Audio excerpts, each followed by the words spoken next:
Hey, my name's Scott, and in this video I'm going to go through 3 reasons why you should upgrade your camera. If you're anything like I was when I first started out, I spent an awful lot of time on web forums, researching cameras, which one's going to give me the best image, and in hindsight that time would have been far better spent learning how to take better photographs. But nevertheless, you're probably on this video because you're thinking about upgrading, probably need to justify some huge financial outlay you're about to make, so here are the 3 reasons why you should upgrade that camera. So the first, and probably the joint most important of the 3, is if there's something that your current camera doesn't allow you to do. So for example, I recently upgraded from the 5D Mark II to the 5DS, and I know they both sound like prehistoric cameras, but for a long time the 5D Mark II did exactly what I needed. However, it came to a point where I was shooting a lot of point of sales work, and a lot of that is cutting things out and using it in composites. And sometimes we don't know what that composite's going to be until really the last minute, so because of this I needed more resolution. And that single one item of requirement meant an upgrade.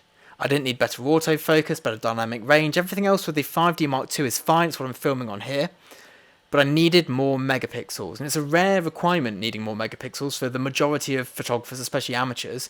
But for me, that's what I needed, so I had to buy it. It might be that if, say, you were on the 5D Mark II, which only has one working autofocus point, you're a sports photographer and you're just missing all the shots because of your autofocus. If this is the case, you need to buy a different camera. Now, what that camera might be is a very different question, but you need something with better autofocus. So one of the main reasons to buy something is to fix a problem, and it has to be something which there isn't a workaround for, or at least not a viable workaround. So for me, for a long time, I was using tilt shift lenses to stitch images together to give me that high resolution. But it was just too time consuming, not so much on the shoot day, but more in post-production. So it saved me far more money buying a higher resolution camera than it would have done continuing to edit these images. Now the next thing is if you can actually explain the difference. So I get a lot of people come to me like, well, if you shoot with this medium format camera, you get a higher bit depth. And this means this, this, and this, you know, better color range, better gradation. But for me, it does matter for some jobs. So I know that if I can explain exactly what that higher bit depth is going to do, so on a bowl of oranges, which is a particularly tricky image for cameras to take a photograph of, I won't get the blocking of the colors, which I often get. And it means I can shoot with slightly starker light without getting banding on the image. Now, this image has to be worth an awful lot of money to justify renting a camera for about £1,000 a day. Or $1,200? We're pre-Brexit, so probably $1,200. But for me, it's really important to be able to vocalize that and explain to somebody exactly what the difference is that I'm going to see. Saying it gives you better image quality isn't a reason to upgrade it, or not a reason to rent a higher quality of camera. Now for me, when I shoot with the 5D Mark II, when I was shooting portraits, people say, oh, the 5D Mark III is better autofocus.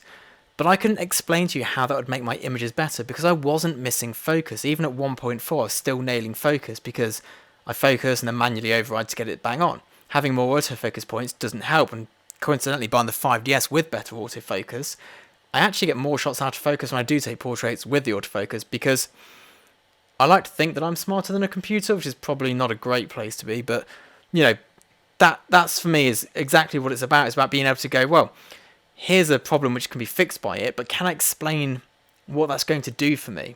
If in your example it's getting better low noise images because you're a wedding photographer, can you explain how that's going to look? And when you say, well, it's going to have less noise in the image, does it matter? Does anybody care? I mean, I personally add noise to my images when I used to shoot weddings. I added grain, added noise. I often shot at higher ISOs than I needed to, so having a lower noise sensor was of no use to me. However, for shooting music, perhaps that's something I really needed. Now, if you're shooting portraits, you want better skin tones, better colours, and maybe it's better to buy a colour checker chart than it is to buy a whole new camera. Or maybe your money would be better spent on lighting, because lighting's always good. Good lighting will always trump a good camera. So the final reason for me to upgrade your camera is that you can afford it. And I think this one is joint first with the first point, but maybe slightly above that. If you cannot afford it, don't even think about it, because all that happens is you get psyched out and you start going, well, if I had that camera, I'd be able to do a better job. If I had this, if I had that, I'd be able to do this work or that work. When in reality, the equipment you have is probably fine. The equipment I'm using for these videos is really basic. I've got an old 5D Mark II, which has got nearly 3 million shutter actuations, 35mm prime, and a microphone that cost about £80 off eBay. Not eBay, Amazon, there we go. But there's nothing else to it. The lights I've got, I'm going to see if I can dangle one in. Oh, I can't quite see it. There we go, there's my light. That light is just a light bulb inside a paper lantern. I've not gone and bought anything fancy because I can't justify the cost of that. And going around looking at all these really fancy video lights isn't going to help me, because I can just crack on with these. I've got a big polystyrene board here, if you can hear that. But that just bounces the light back in and it does the job, and it's good enough. And even when I'm shooting massive ad campaigns, we don't always use the most expensive equipment. Sometimes we just use what's good enough to get the job done. Because it's a business, or if it's your hobby, you've got to live as well. You can't just spend all of your money on camera stuff, or you can, but it's probably not going to be a happy existence.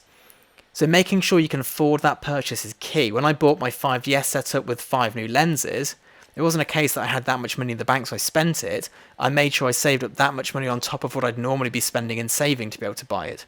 And I also made sure that I'd see a return on that investment, whether it be in time or financially. Financially, get that word out eventually. So these are my 3 reasons why I think you should upgrade a camera and when you should upgrade a camera. Photography is a very tricky business to be in, because all the brands are constantly telling you that you need this latest and greatest item. Whereas I've shot ad campaigns on a £200 lens with a 5D Mark II and nobody's batted an eyelid. It's only when you turn up to the camera clubs or go into the web forums that people start going, well, without this camera, you're basically obsolete. If you don't have dual card slots, how can you possibly work as a professional? My camera doesn't even have a memory card in it most of the time. I just shoot tethered to a hard drive. And even when I shot weddings, I only shot to 1 card, and if it corrupted, but we had software to retrieve it. There was mitigation in place. We'd have 2 photographers with 4 cameras between us shooting. You don't have to have the latest and greatest kit to be a professional or to take better images. I think that almost all the time when people have asked me about camera upgrades, they'd be better off spending the time and money learning photography than they would spending it on a new camera like this. So I hope this video is of some use to you. If it is, please do subscribe, hit like, and I'll see you all next time.